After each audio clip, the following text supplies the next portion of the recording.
তো ভাবলাম একটু শেয়ার যদি করি এখানেই করবো আপনাদের সাথে।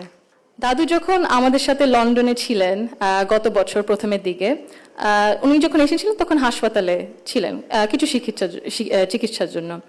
ওখানে বিভিন্ন ধরনের বিভিন্ন দেশ থেকে নার্স ছিল, ডাক্তার ছিলেন, এবং একটি নার্স ছিলেন নাইজেরিয়া থেকে, নাইজেরিয়া ওয়েস্ট আফ্রিকাতে। আম্মা আব্বা একদিন দাদুকে সকাল সকাল দেখতে গেছিল। তো নার্স তারপরে বললেছে যে, ও আমি তো আপনার মাকে চিনেছি। আম্মু আব্বু বললো, কিভাবে? আপনার মাই প্রথম ইলেক্টেড প্রাইম মিনিস্টার বাংলাদেশের না? আম্মু আব্বু তো অবাক, হ্যাঁ আপনি কিভাবে জানেন? তো নার্স তারপরে বললো যে, আপনাদের যে উনি যে এত কিছু করেছেন এই মেয়েদের শিক্ষার জন্য, specially primary education, food for education, cash for education, এগুলো আমাদের সরকার ওই 35-30 বছর আগে দেখে ইমপ্লিমেন্ট করেছিল।